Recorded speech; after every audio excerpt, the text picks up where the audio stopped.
ज्योत जगा।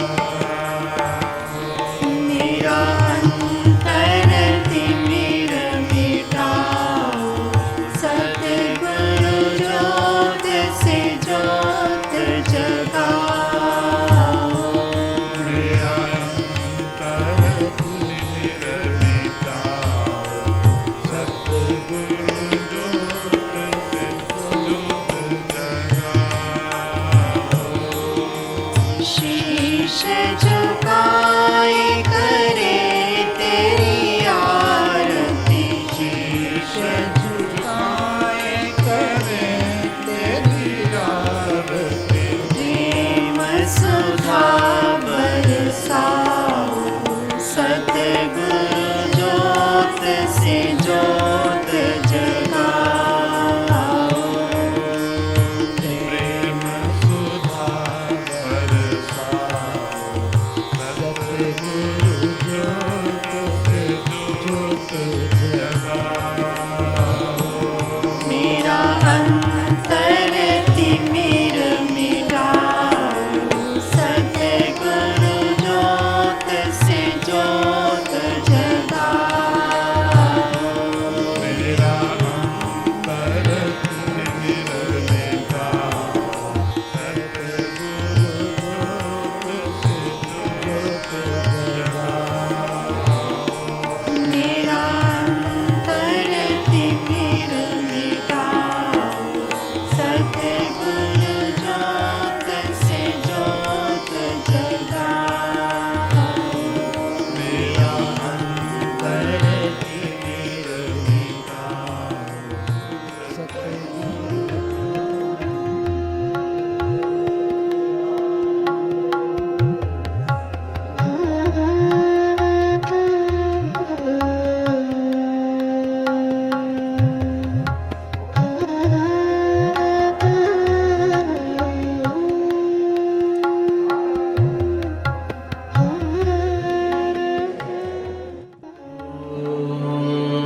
जपाकुसुम संकाशं काश्यपेयं महागिरिं तमोलिं सर्वपापघ्नं प्रणतोऽस्मि दिवाकरम्।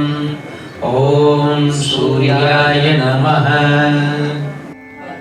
पद्मासनस्थं सुखदं मुनीन्द्रं वाक्कायचित्तैः सततं भजेऽहम्।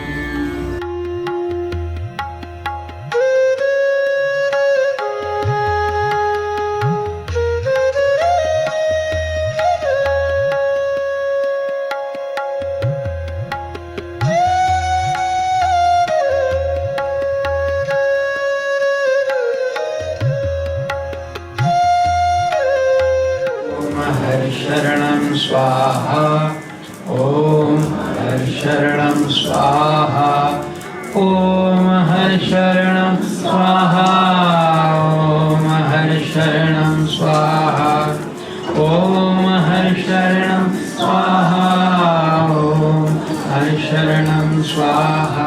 ॐ ज्ञानाय स्वाहा, ॐ उदानाय स्वाहा, ॐ समानाय स्वाहा, ॐ अग्नेनय सुपथाराय युष्मानि विश्वानि देव वयुनानि विद्वान् वियुध्यस्मज्जुहुराणमेनो विष्ठान्ते नमः विधेम स्वाहा।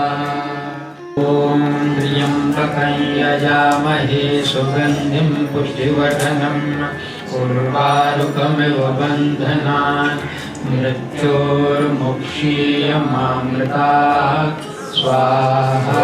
सनकसनन्दन सनातन कुमारेभ्यः स्वाहा। ॐ श्री श्री चन्द्रदेवाय स्वाहा। ॐ सद्गुरु बाबा भूमणशाह देवाय स्वाहा। ॐ सद्गुरु श्री चंद्र स्वामी देवाय स्वाहा। ॐ सद्गुरु श्री चंद्र स्वामी देवाय स्वाहा। ॐ सद्गुरु श्री चंद्र स्वामी देवाय स्वाहा।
गोविंद हरे मुरारे हे नाथ नारायण वासुदेव श्री कृष्ण गोविंद हरे मुरारे हे नाथ नारायण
बोलिए सद्गुरु देव महाराज, जगत गुरु श्री चंद्र भगवान की जय।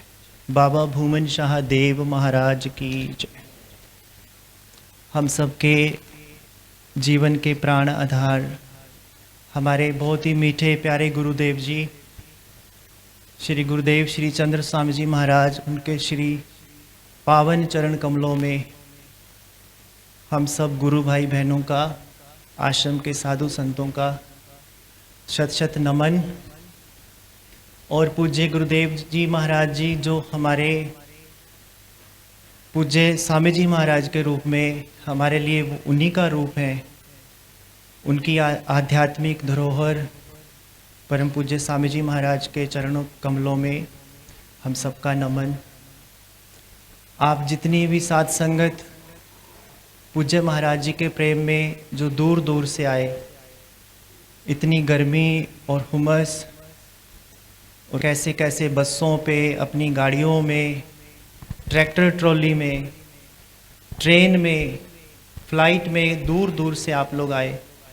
आप सब गुरु भाई बहनों का साधना केंद्र आश्रम परिवार की तरफ से, पूज्य गुरुदेव की तरफ से, पूज्य स्वामी जी महाराज की तरफ से, हम सब बहन भाइयों की तरफ से आप सबका बहुत बहुत अभिनंदन, हार्दिक अभिनंदन, दिल से अभिनंदन।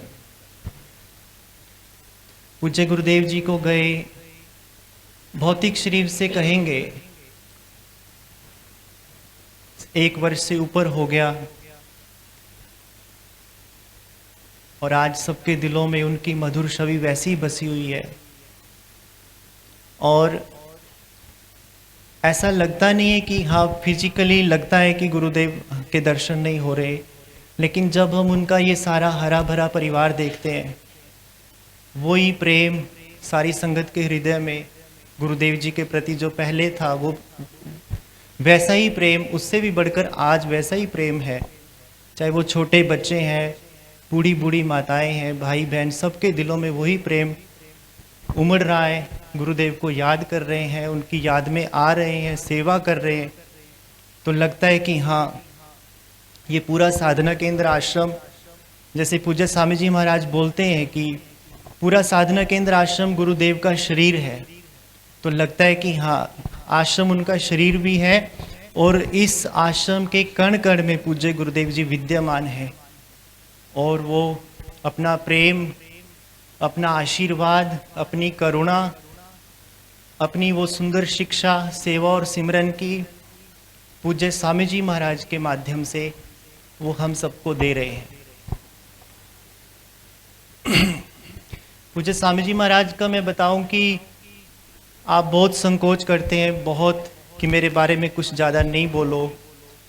कुछ संगत पहली दफ़ा आई और पूछते भी थे कि महाराज जी के बारे में कुछ बताओ, महाराज जी का कैसे जीवन। तो बहुत से भक्तों को तो पता ही है, फिर भी थोड़ा सा जरूर बताऊंगा। गुरुदेव जी का जैसे हम देखते हैं कि वो जीवन भर मौन में रहे, वो तो जन्म जन्म के योगी थे, तपस्वी थे, मौन में रहे। और अगर मैं कहूँ कि आज जो भी भाग्यशाली जीव, भाग्यशाली वो साधक जो गुरुदेव जी को समझ पाए, तो मैं कहूँगा कि उसमें पूज्य स्वामी जी महाराज का बहुत बड़ा योगदान है। आपने छोटी सी आयु में ही पूज्य गुरुदेव के दर्शन किए झाड़ी में। मैं पूज्य स्वामी जी से दोनों हाथ जोड़ के क्षमा मांगता हूँ। दो जो भाव मन में है तो आप बड़े संकोच करते हैं, लेकिन ऐसी प्रेरणा गुरुदेव की हुई है कि मुझे थोड़ा सा तो बोलना चाहिए अपनी टूटी फूटी भाषा में। छोटी सी आयु में ही आपने गुरुदेव जी के पहले दर्शन किए पूज्य माता पिता के साथ सब सरोवर झाड़ी में। तो उस समय से ये यात्रा आपकी शुरू हुई और जीवन के कोई लगभग 38 वर्ष कंटिन्यू, वैसे देखा जाए तो 60-70 साल से, लेकिन 38 वर्ष तो कंटिन्यू आप गुरु महाराज जी के चरणों में रहे, उनके चरणों का अमृत पिया, उनका ज्ञान अर्जित किया, उनके उस अमृत रूपी ज्ञान को हम भक्तों को पिलाया। गुरुदेव मौन में होते थे तो आप हिंदी इंग्लिश में उनके प्रश्नों के उत्तर दे देकर भक्तों को कृतार्थ करते थे।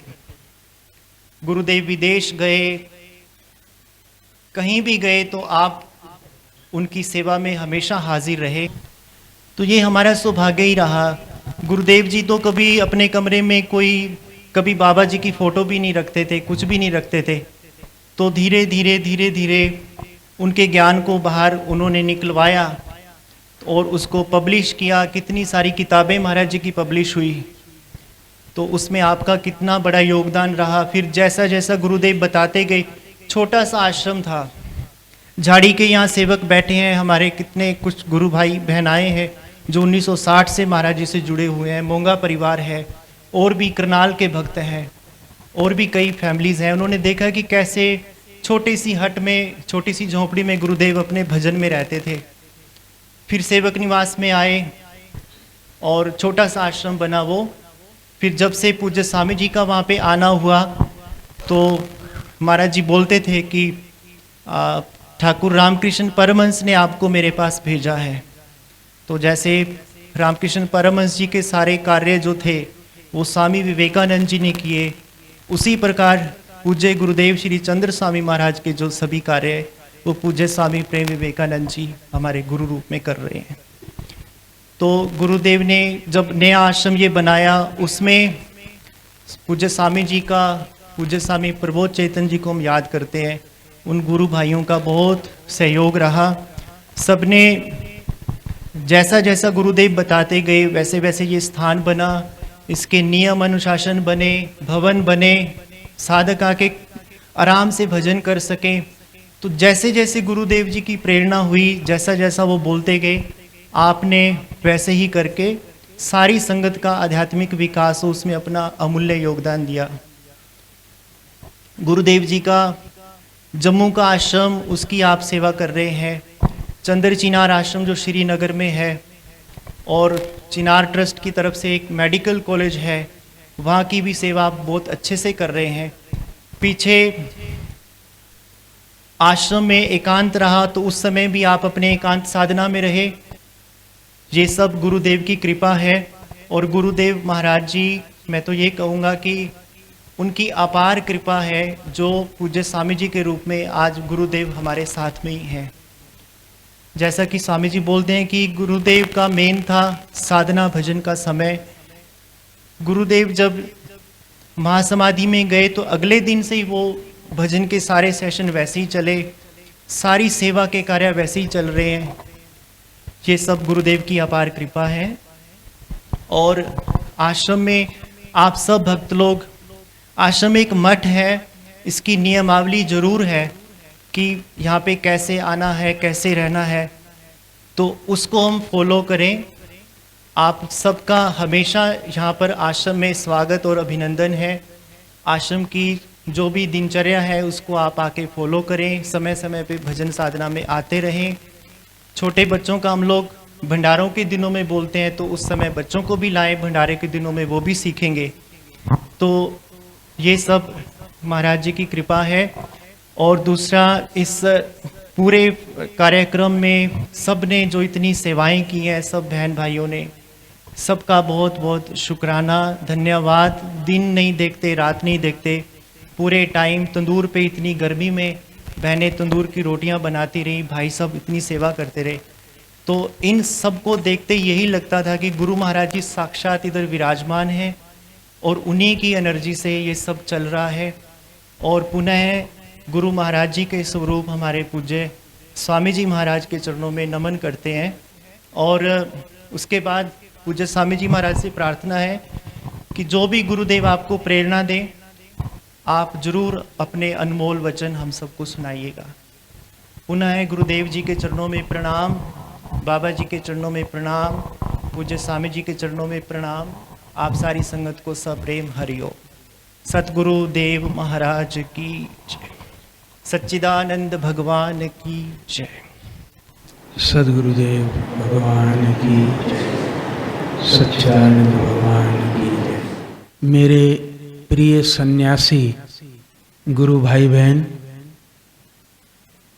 मेरे बहुत प्यारे ब्रह्मचारी गुरु भाई बहन और आप सभी को इस पावन गुरु पूर्णिमा की बहुत बधाई। हमें तो यही आदत पड़ी हुई थी कि जीवन भर से इसी की लत लगी हुई थी कि स्वामी जी को यहाँ देखें बैठा हुआ, उनको निहारें, उनके दर्शन करें और सत्संग के समय उनकी बात को सुने, पढ़ें। ऐसे ही पूरा जीवन बीता है। बाकी गुरु पूर्णिमा के अवसर पर मैं आपको क्या बताऊं। आपने जैसे मैंने दर्शन उनके किए वैसे ही आपने भी किए। उनके आदर्श मौन में बोलते थे। वो मौन की भाषा तो सब समझते हैं, किसी को हिंदी आती है, किसी को अंग्रेजी आती है, लेकिन मौन तो सब भाषाओं में एक सा होता है। वो उस भाषा का इस्तेमाल करते थे। कभी गुरु पूजा पे वो बोलते नहीं थे, कोई उपदेश नहीं करते थे। जैसे मैं बोल रहा हूँ ऐसे वो बोलते नहीं थे, चुपचाप बैठ जाते थे। तो क्या उपदेश होता था उनका? उनका उपदेश होता था सौम्यता, असंगता, शांति, मुदिता, प्रसन्नता। इसका उपदेश चुपचाप रह करके दिया करते थे और सब लोग उस उपदेश को प्राप्त करते थे। हम सबको उनका सेवक होने का अवसर मिला, कोई छोटी बात नहीं है। हमको तो बहुत ही मिला। ये सब साधु सन्यासी 25-25 साल से दिन रात महाराज जी सुबह ध्यान में आते थे, तो ये सारे साधु सन्यासी 4 बजे से ही उनके दरवाजे के आगे खड़े हो जाते थे कि स्वामी जी अब निकले, अब निकले। तो हाथ पकड़ करके परमानंद का बच्चे की तरह भागते हुए, हंसते हुए ध्यान में आते थे। एक मौन आनंद था उनका और पूरे वातावरण में घुला रहता था। एक चलती फिरती अगर कोई बोले कि एक तस्वीर बनाओ प्रसन्नता की, खुशी की, तो चंद्र स्वामी का चेहरा बनाना पड़ेगा। अगर कोई बोले तस्वीर बनाओ समता की, तो गुरुदेव का चेहरा खींचना पड़ेगा। अगर कोई बोले तस्वीर बनाओ अंतर्मुखता की, तो गुरुदेव का चित्र बनाना होगा। इतने प्रामाणिक थे।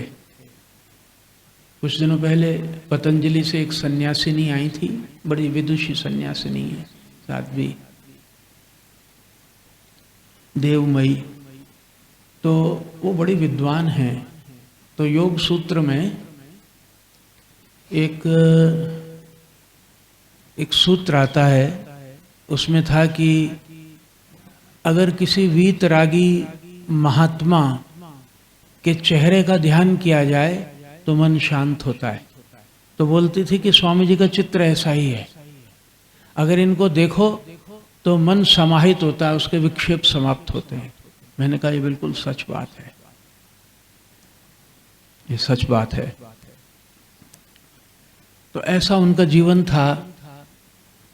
और गुरु पूर्णिमा के अवसर पे मैं तो अपना कर्तव्य निर्धारित कर सकता हूँ कि मेरे को एक सच्चा शिष्य बनने की मेरे में योग्यता आए,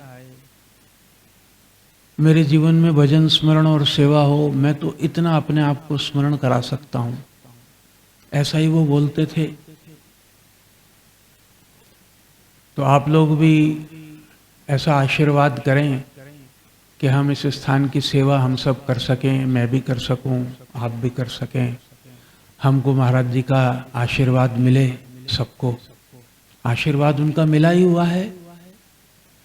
महाराज जी से कभी कोई चीज मांगनी नहीं पड़ती थी, भगवान के जैसा स्वभाव था।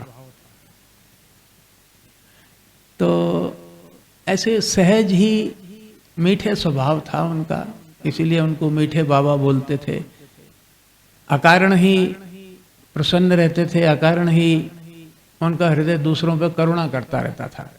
देखिए, प्रसन्नता और करुणा ये महापुरुषों की उच्चतम विभूतियां कही गई हैं। विनम्रता, करुणा,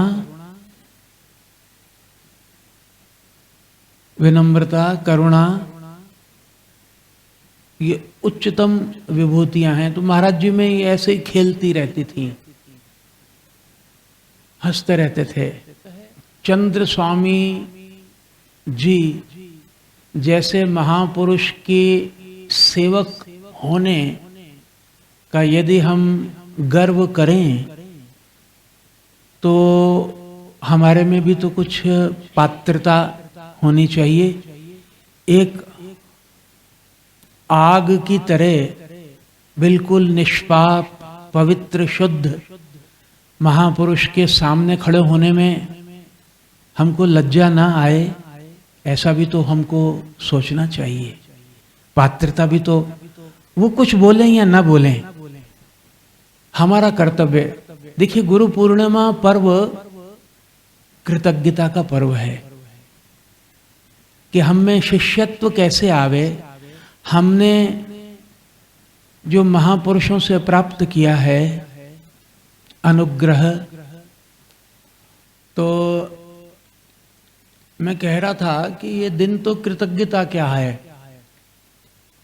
क्या इतना पर्याप्त है कि हम उनके पास आ जाएं? इतना भी पर्याप्त है।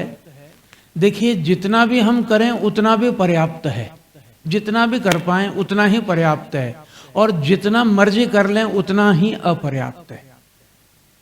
ये सिद्धांत है कि जरा सा भी उनके प्रति प्रेम कर पावें तो भी वो अपने खाते में लिख लेंगे, अपने हृदय में हमारे गुरुदेव हमारे समर्पण को, प्रेम को हमेशा के लिए लिख लेंगे। एक कण भर भी प्रेम होगा। और यदि हम अभिमान करें कि हम इतनी सेवा और सिमरन करते हैं तो समुद्र जैसा भी अगर हमारा समर्पण है उसका भी कोई मूल्य नहीं है, वो भी अपर्याप्त है। तो मुझे ऐसा लगता है कि स्वामी जी का उपदेश क्या है, इसको समझने के लिए गुरु महाराज जी का जीवन देखना चाहिए, क्योंकि महापुरुषों का तो जीवन ही उपदेश होता है। बोलने में तो कभी भी व्यवहारिक रूप से ऐसी बातें भी बोली जाती हैं जो उसी क्षण के लिए होती हैं, शाश्वत नहीं होती। लेकिन अगर पूरे जीवन को देखा जाए तो समझ में आता है कि ये महापुरुष के उपदेश सच्चे क्या हैं। तो महापुरुष के जीवन में कठोर तपस्या का आदेश है, कठोर तपस्या का। तपोमूर्ति चंद्र स्वामी बोलना चाहिए, तपोमूर्ति। अगर वह हमेशा हंसते रहते हैं तो उसका मतलब ये थोड़ी है कि उन्होंने अपने आप को तपाया नहीं है, गलाया नहीं है, कोई पुरुषार्थ में कमी छोड़ी है। अपनी जान की बाजी लगा करके जंगली पशुओं, बिच्छुओं, अजगरों, हाथियों के बीच में उन्होंने भजन सुमरन किया है। तो और फिर जब वो यहाँ पे आए तो भी उनका जीवन बड़ा सहज तो हो गया, लेकिन उनकी अनुशासन में कोई कमी नहीं आई। तो वो नियमित रूप से जब तक यहाँ पे रहे, 1990 में आए थे, 7 अक्टूबर 1990 को महाराज जी ने यहाँ पे चरण डाले इस जंगल में, और 9 मार्च को उन्होंने विदाई ले ली शरीर से। इस पूरे टाइम पे एक बार बोलते थे, मैंने बोला महाराज जी इतना लंबा चौड़ा क्यों बना रहे हैं? तो बोले देखो अपना तो काम, अपना तो टाइम निकल गया, ऐसा बोला, ये तो दूसरों के लिए। बोला हमारा तो टाइम निकल गया, मतलब हमारा काम हो गया, अब ये तो दूसरे लोगों के लिए। तो आमतौर पे घरों के अंदर इतना विक्षेप रहता है। महाराज जी सेवक निवास में भी भजन करते थे बहुत। जैसे बहुत सारे महापुरुष हैं ना, तो जगत में भांति भांति के लोग हैं और महापुरुष भी भांति भांति के हैं। हर महापुरुष का एक अलग आदर्श होता है, एक ही चोले में सारे आदर्शों को जिया नहीं जा सकता। तो महाराज जी भगवान की इच्छा से, भगवत इच्छा से गुरुदेव के जीवन का जो आदर्श और मॉडल रहा, वो जो मुझे समझ में आता है, रोज भजन करना नियम से, रोज भजन करना नियम से, जीवन में संतुलन बनाए रखना। जीवन में यानी खाना पीना ढंग का संतुलन में, सोना, युक्ताहार विहारस्य युक्त चेष्टस्य कर्मसु, भगवत गीता का श्लोक है ना, कि व्यवहार भी ठीक मात्रा में करें, सोना ठीक मात्रा में, जगह ठीक समय, इधर उधर जाना ठीक समय, इसकी वो मूर्ति थे। 24 घंटे के दिन में ऐसा ताना बाना बुनते थे टाइम का कि जैसे वो दिन 100 घंटे का हो, इतना काम कर लेते थे। किसी को पर्सनल टाइम भी दे देते थे, 3 बार का ध्यान भी अटेंड कर लेते थे, सबके साथ खाना भोजन भी कर लेते थे, सबको भोजन बांट भी देते थे। कोई बीमार हो तो उसके कमरे में पूछने भी चले जाते थे, हाथ में एक सेब लेकर के। जोक्स भी कर लेते थे, ऋषि का नाच गाना भी करवा देते थे, मुझसे कव्वालियां भी गवाते थे। मैंने बहुत कव्वालियां सुनाई महाराज जी को, और वो बड़े दिन हो गए उसको, तो वो सब एक ही दिन में से काम कर लेते थे। और कहीं जरूरी जाना होता था तो कोई बीमार हो तो उसको अस्पताल में देखने चले जाते थे, कभी ना नहीं करते थे, और भजन कभी मिस नहीं करते थे। ये चमत्कार है। आप बोलते हैं कि भाई ये चमत्कार दिखाओ, ये चमत्कार नहीं है क्या? आपके घर में अगर 2 मेहमान आ जाएं तो आपकी सारी दिनचर्या अस्त व्यस्त हो जाती है। यहाँ साल भर 100-200 आदमी, कोई नए कोई आए, अलग अलग प्रकृतियों के, अलग व्यवहारों के आते रहते हैं आश्रम में। आश्रम का ध्यान सुमरन हमेशा चलता रहा। ये उस महापुरुष की का चमत्कार है, विभूति है। दूसरा, उनका जो मुख्य उपदेश जो मुझे समझ में आता है कि जैसी परिस्थिति हो जीवन में, जैसी भी, उसको स्वीकार कर लेना। पंखा है तो ठीक, नहीं है तो ठीक, एसी है तो ठीक, नहीं है तो ठीक। हालांकि खुद बड़े साफ सुथरे और अपनी पसंद नापसंद वाले थे, लेकिन जो मिल जाए उसको स्वीकार करते थे, उसी में अपने को ढाल लेते थे। कहीं बाहर अपनी उनकी कभी कोई किसी को इच्छा नहीं बताते थे।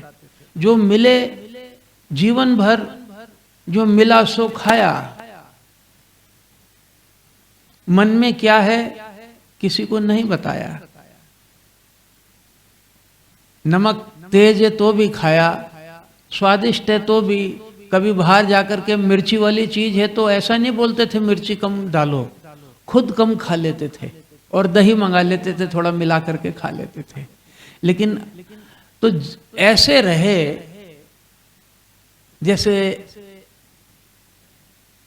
पानी के ऊपर गुलाब की पत्तियां तैरती है ना, हल्की फुल्की, उनका कोई अपना वजन नहीं होता। आश्रम में ऐसे रहते थे जैसे हैं ही नहीं, एक इतने अनएज्यूमिंग, और खुशबू की तरह ऐसे रहते थे कि पत्थर पत्थर में, पेड़ पौधों में भी जैसे प्रवेश किए हुए हों, सब में व्याप्त थे। और अगर ढूंढने जाओ, इशारा करो कि यहां तो नहीं है, क्योंकि कोई इंसिस्टेंस नहीं थी।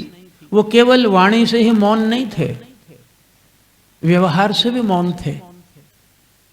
हम उपस्थित कब होते हैं? जब अपनी घोषणा करते हैं, जब हमारी इच्छाएं होती हैं विशिष्ट, स्पेसिफिक, जब हमारी डिजायर्स होती हैं, तो हम अपनी मौजूदगी की घोषणा करते हैं, मैं भी हूं। महाराज जी न केवल वाणी से मौन थे, अपने व्यक्तित्व से भी मौन थे। विनम्रता ही मौन है, वासनाहीनता ही मौन है। और ये गुण उनमें कूट कूट करके गुरुदेव में भरे हुए थे। इसलिए आश्रम में ऐसे रहते थे जैसे अनुपस्थित हैं। ये एक महान उनका चमत्कार था। एक तरफ तो हर एक आदमी के दिल तक में घुसे हुए हैं। और क्यों बोलता हूं, क्योंकि जब कोई हमारे में आपस में बातचीत होती थी आश्रम बनाने के बारे में, तो एकदम मान जाते थे जरा सी बात पे। कोई बात मानने लायक होती थी तो लंबी बातचीत नहीं करते थे।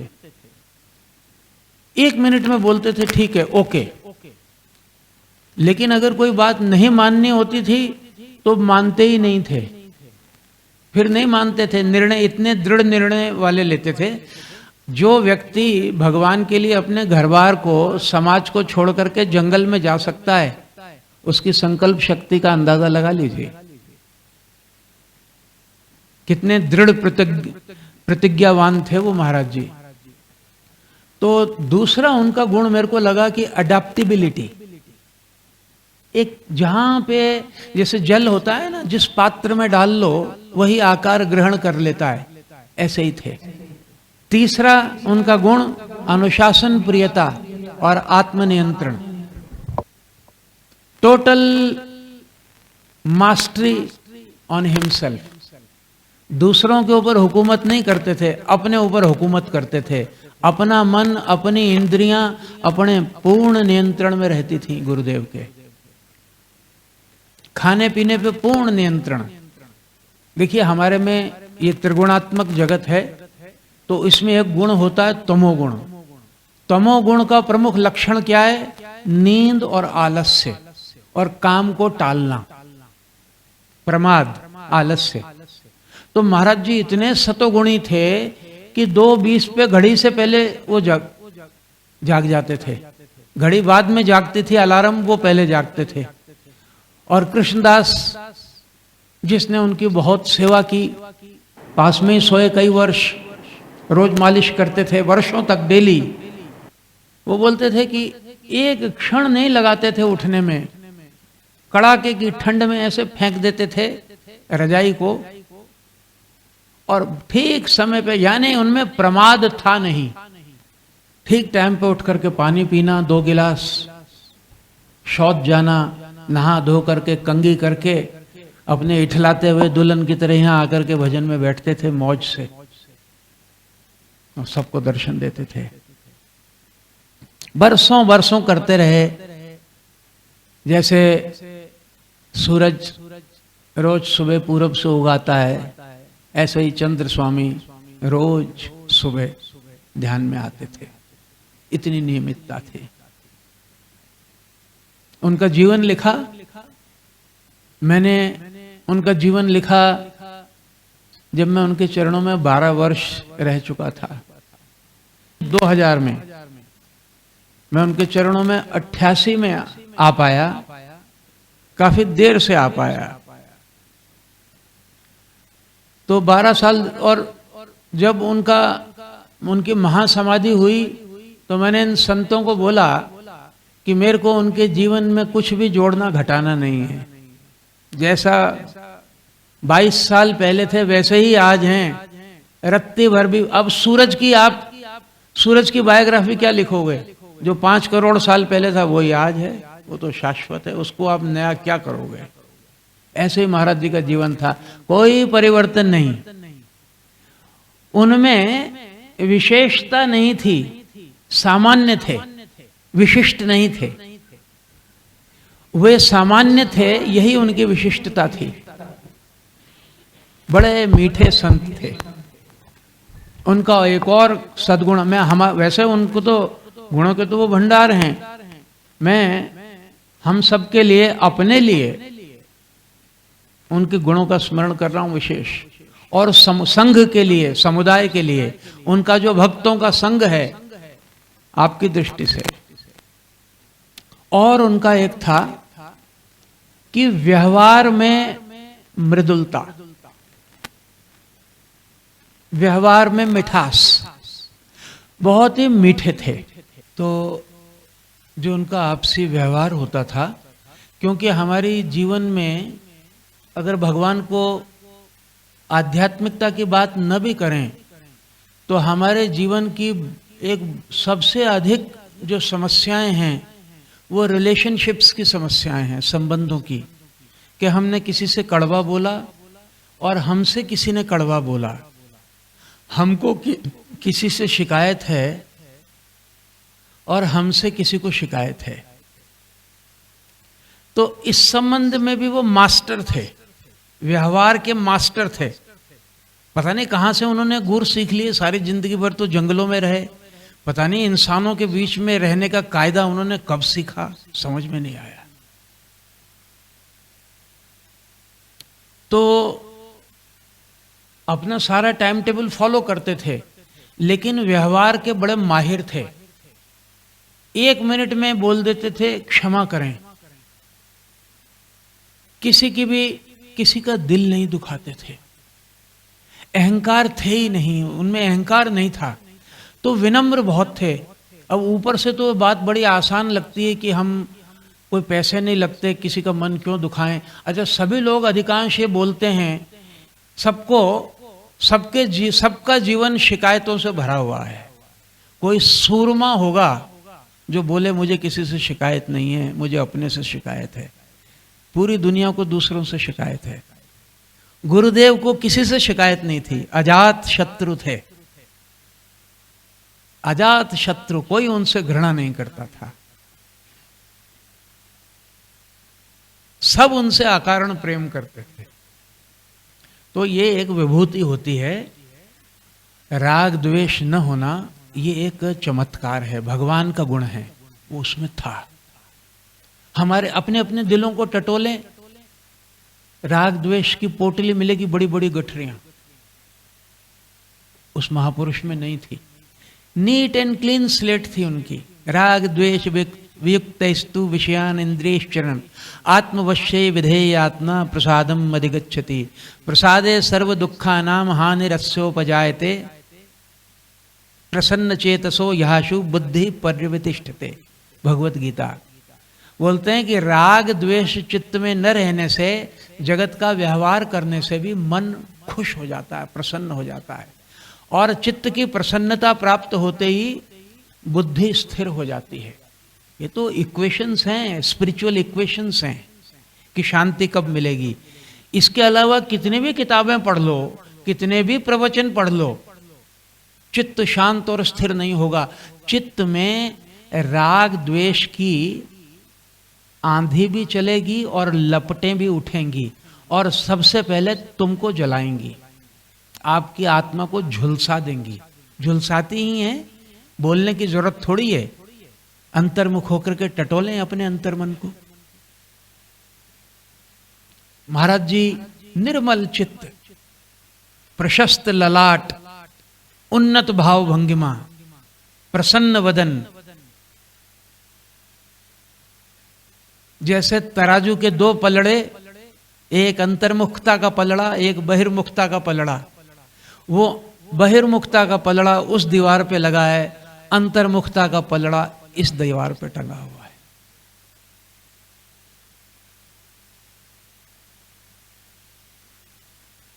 तो व्यवहार में मृदुलता, कभी हमारा मन ठीक ना हो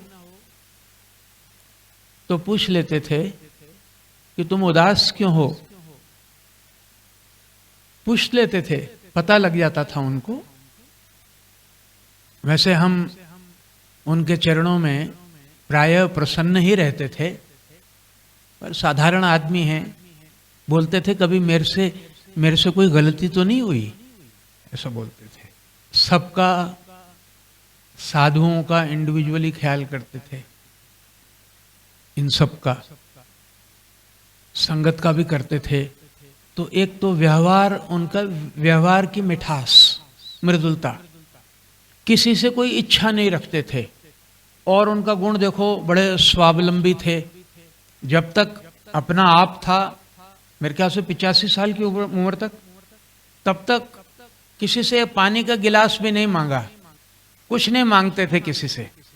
खुद ही सब अपना काम कर लेते थे, चद्दर अपनी खुद ही बढ़िया करते थे, बाथरूम खुद ही साफ करते थे, शीशा खुद ही चमकाते थे, फर्श भी खुद ही वाइपर लगा करके साफ कर लेते थे। किसी सेवक के घर जाएं और उसके यहाँ कुंडी ना हो तो उसकी भी रिपेयर करे आते थे। एक बार शिमला में गए तो जिस बाथरूम में ठहराया तो उसमें कुंडी नहीं थी बाथरूम में, तो महाराज जी बाजार गए, कुंडी खरीदी, खुद ही हथौड़े से ठोक, बोला कुछ तो फायदा हो, संतों को बुलाने का घर, उसका दरवाजा रिपेयर कर दिया। और तो और दूसरा, सेवा बड़ी प्रिय थी उनको।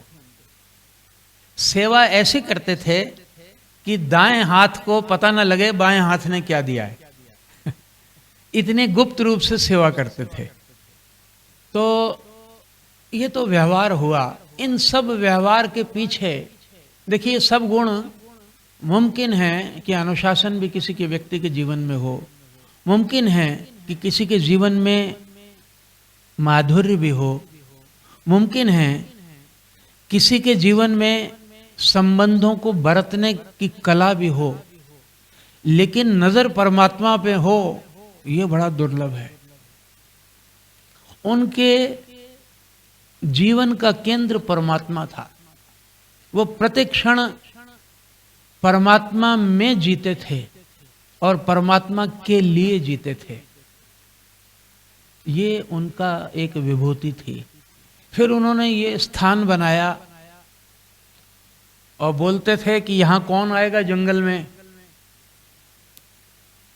क्योंकि सेवक निवास में वो क्यों इन्होंने बनाया, ये विचार करना चाहिए। हम सबको जिम्मेदारी से विचार करना चाहिए कि वो महापुरुष सेवक निवास से भागे क्यों। इसलिए क्योंकि वहां पे कभी भी सेवक जो है फूल तारने के लिए भी जाते थे तो वहां आ जाके रुकते थे। तो वो तो भजनानंदी महापुरुष थे। देखिए, इस संसार में महापुरुषों के भी बहुत प्रकार हैं। ऐसा नहीं है कि जो संसार की सेवा करते हैं कोई छोटे हैं, बड़े ऊंचे ऊंचे ब्रह्म स्वरूप हैं, भगवान का स्वरूप है वो भी। लेकिन इन महापुरुषों के जीवन में ये संस्कार डालना था संगत को कि ये कलयुग में बैठ करके भजन करने का आदर्श समाप्त हो गया है। प्रवचन का तो है, शास्त्र पाठ करने का तो है, लेकिन बैठ करके जाप करने का संस्कार समाप्त हो गया है। तो वो उन्होंने उसकी स्थापना की। तो फिर बोला कि चलो यहाँ कोई नहीं आएंगे। तो सेवक निवास में तो आते थे 20-25, यहाँ आते हैं 1000। उल्टा हो गया। फिर महाराज जी ने यहाँ के सख्त नियम बनाए। और ऐसा था कि जब यहाँ पे जब ये बना था तो कई लोग मसूरी में जाते थे 20-25 घूमने बसों पे, तो रात को यहाँ पे आ जाते थे रुकने के लिए। तो उससे साधना में बड़ा विक्षेप आने लगा। फिर स्वामी जी ने एक पत्रक निकाला और उसको गांव-गांव में बंटवाया कि ये स्थान भजन साधन के लिए है। अब हमारे को गुरु पूर्णिमा पे ये याद रखना है कि ये महाराज जी ने स्थान क्यों बनाया। ये जो सारे गुण मैंने स्मरण किए गुरुदेव के, उनको तो अपने जीवन में उतारना ही है, लेकिन वो उतारना इसलिए है क्योंकि जीवन साधनमय होना चाहिए, भगवत साधनमय और सेवामय। बाबा भूमन शाह जी के 2 उपदेश हैं। भगवान श्री चंद जी का भी पूरा जीवन समाज की सेवा में निकला। 150 वर्ष रहे शरीर में महाराज जी, भगवान श्री चंद जी 149 ईयर्स। अवधूत की तरह बस्ती बस्ती पर्वत पर्वत गाता जाए बंजारा, लेके दिल का एक तारा, ऐसे घूमते रहे। अवधूत शिरोमणि थे, परिव्राजकाचार्य थे भगवान श्री चंद जी। और चेतहूं नगरी तारहूं गांव, अलख पुरख का सिमरो नाम, ये उनका उपदेश था। तो ऐसे ही स्वामी जी का भी था, हमारे गुरु का। तो उनकी कृपा से, उनकी शक्ति से आश्रम थोड़ी बहुत सेवा करता है। प्रमुख फोकस ध्यान पे है। तो अब यहाँ पे जब भी हम आए तो हमको ऐसा लगना चाहिए कि हम भाई वैकुंठ में जा रहे हैं, अपने गुरु के धाम में जा रहे हैं और भजन करने जा रहे हैं। ऐसा मानना चाहिए कि पिछले 1,00,000 जन्मों की साधना हमारी फलीभूत हुई है, हमको एक बार वहां जाने का अवसर मिला है, ऐसा मानना चाहिए। और यहां आकर के आपको जितना बन सके मौन में रहें और चारों टाइम ध्यान अटेंड करें और डूबें, अपनी आत्मा की गहराइयों में डूबें, अपने अंदर डूबें, जीवन का लक्ष्य भगवत प्राप्ति बनाएं और यहां पे खूब भजन करें। 10 दिन के लिए आएं, 5 दिन के लिए आएं, जैसे भी आएं। तो ये मेरे को लगता है कि गुरु पूर्णिमा पे हमको, और जब आप वापस घर जाएं तो आश्रम को तो भले छोड़ जाएं, लेकिन दिनचर्या को साथ ले जाएं, उस आदर्श को साथ ले जाएं। क्या जीवन में रखा है? वैराग्य के बिना किसको सुख मिला है? भर्तृहरि शतक में वैसा बोला है। कोई आजकल महापुरुष बोलते हैं कि हमने पूरी दुनिया देख ली, लेकिन हमें एक भी आदमी ऐसा नहीं मिला जिसके हृदय में वैराग्य हो और उसे सुख न मिला हो। आप ये जो परिवारों के साथ जरूरत से ज्यादा चिपकाव है ना, मोह, उसको छोड़ें। बेड़ियां बांधोगे तो भागोगे कैसे परमात्मा की तरफ? पैरों में रस्सी बंधे होगी तो कैसे चल पाओगे? अगर भागोगे भी तो खूंटे के चारों तरफ ही भागना पड़ेगा, जैसे बैल भागता है। भागोगे तो सही, लेकिन कहीं पहुंचोगे तो नहीं। तो वैराग्य रखें, यहां आते रहें, ये आपका स्थान है, ये कोई हमारा स्थान नहीं है, साधकों की जगह है ये। तो अपने जीवन को कसें और ज्यादा कसें, सरल बनाएं, अपनी इच्छाओं को कम करें। देखो क्या लिखते हैं, ये कुछ दिन पहले का फोटो है, कुछ दिनों पहले का। कहते हैं महाराज जी, you must practise the mantra given to you by your guru. It is how you will be maintaining your link with him and receiving his invisible guidance and help.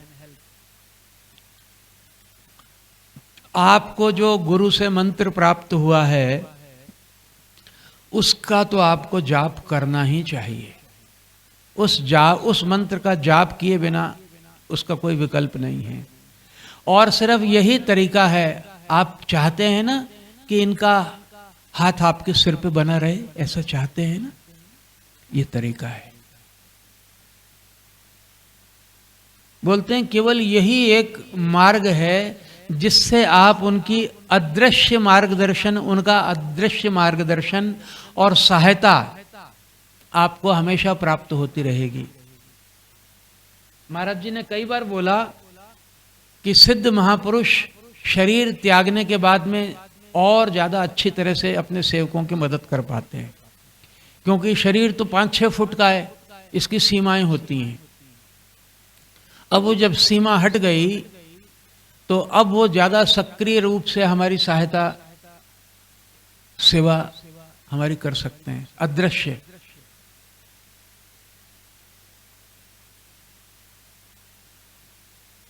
अब इस आश्रम में जैसे कृष्णदास जी ने बोला, उनकी मौजूदगी का सबसे बड़ा प्रमाण तो यही है कि यहाँ पे भजन स्मरण चलता है.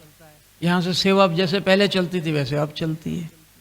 तो ये तो महापुरुष को शरीर थोड़ा होते हैं, अपने आदर्श के रूप होते हैं. उनके आदर्श अभी जिंदा हैं, आपके कारण भी जिंदा हैं. आप में जो भक्ति भावना अभी स्फुरित हो रही है, उछाल मार रही है, वो उनकी कृपा ही तो है. ये उनका होने का प्रमाण है, ये उनकी मौजूदगी का प्रमाण है.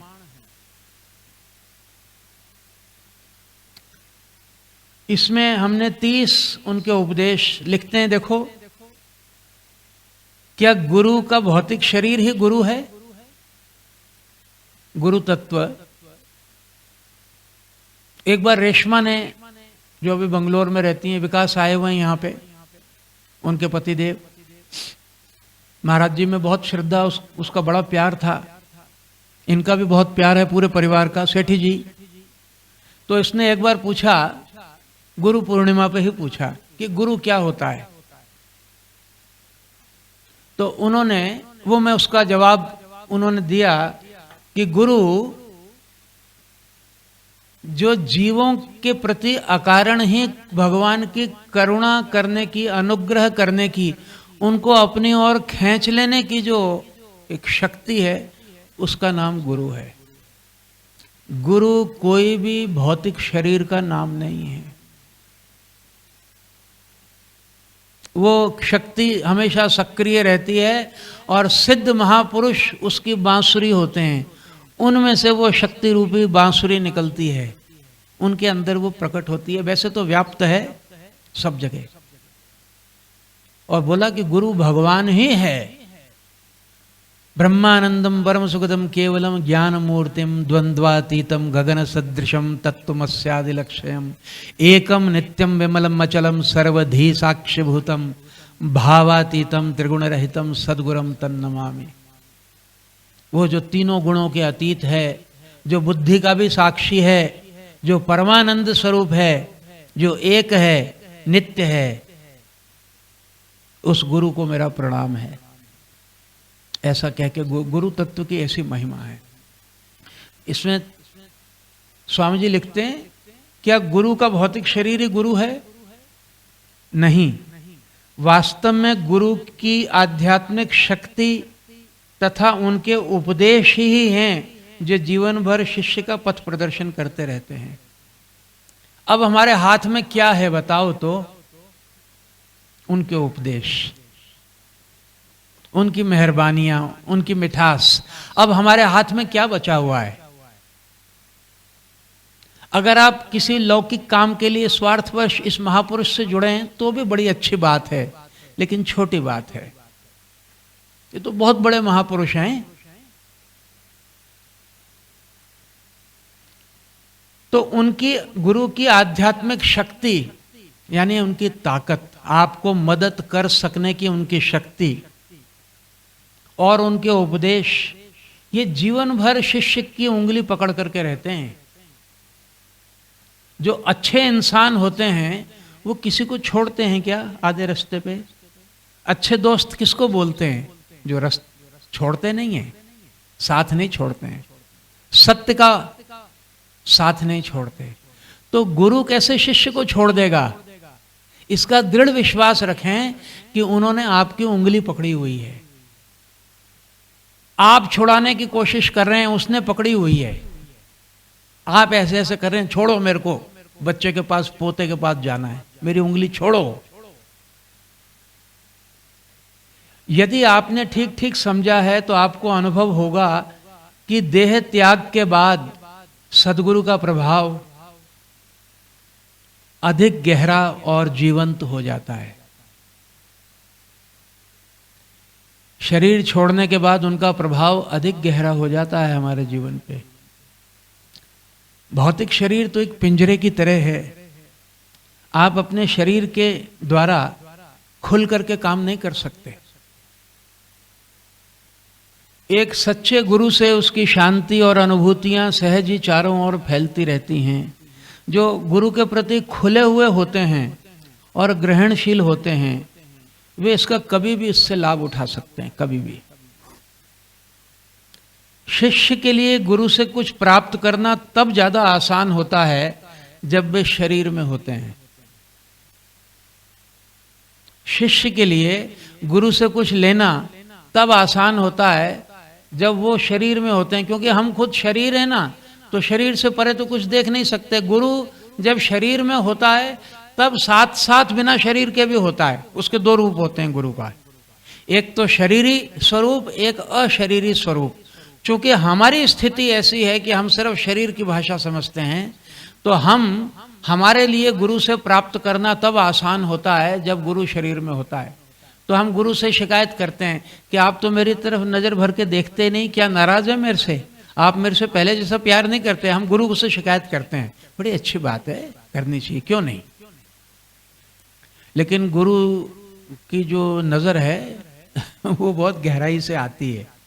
उसकी नजर सूरज की नजर है, वो 24 घंटे हमारे पे है। लेकिन गुरु के लिए देना तब आसान होता है जब वो शरीर छोड़ चुके होते हैं। गुरु का अर्थ है जो अमर हो सो गुरु, जो अमर है सो गुरु, जो मर जावे सो शरीर। तो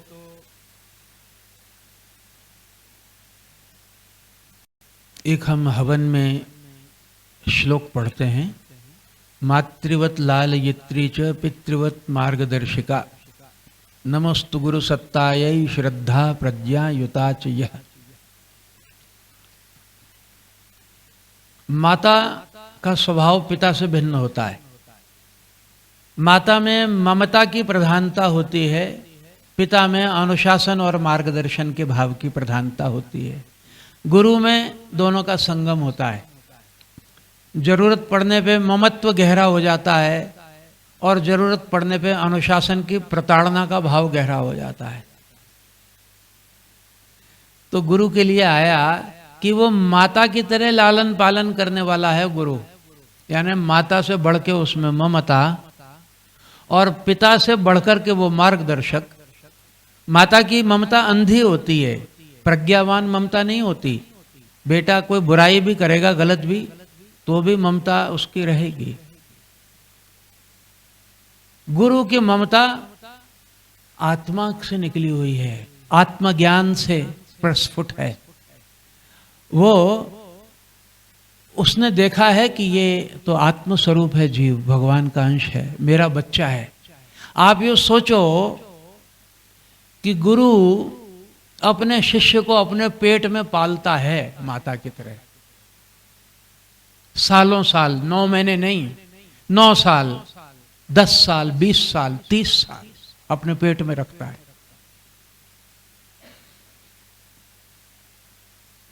ब्रह्मचारी सूक्त में यह भाव प्रकट होता है।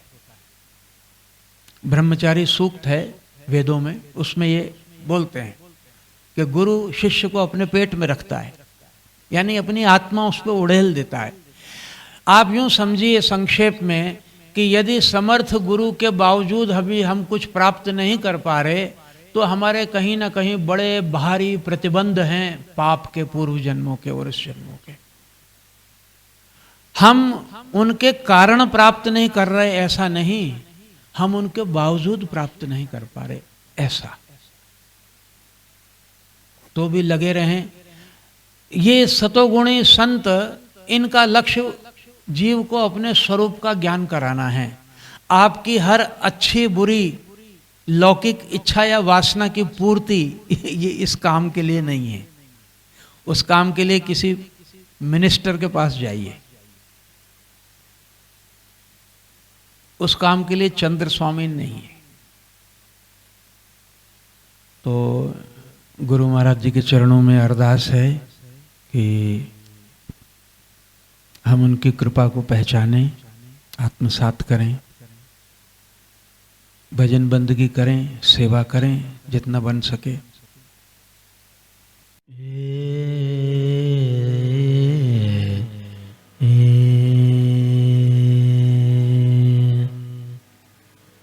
नंद लाला, नंद लाला, नंद लाला, दया करो भगवान। नंद लाला, नंद लाला, नंद लाला, दया करो भगवान। भवसागर से पार उतारो, भवसागर से पार उतारो, दया करो भगवान, कृपा करो भगवान। तुम्हारी शरण बिना उदास हैं हम,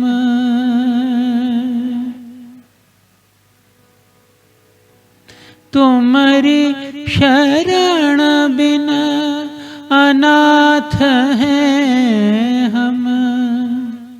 कृपा करो, दया करो भगवान,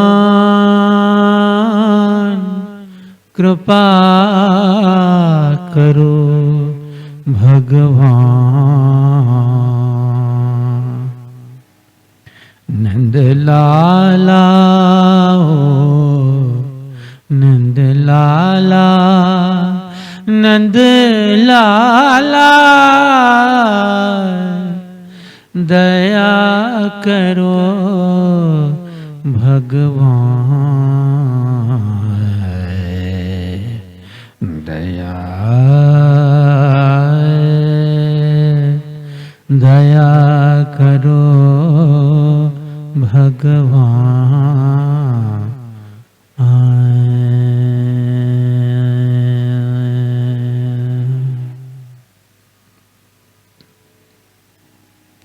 सद्गुरुदेव महाराज की जय, सच्चिदानंद भगवान की। सद्गुरु बाबा भूमण शाहदेव महाराज की जय, श्री श्री चंद्र भगवान की।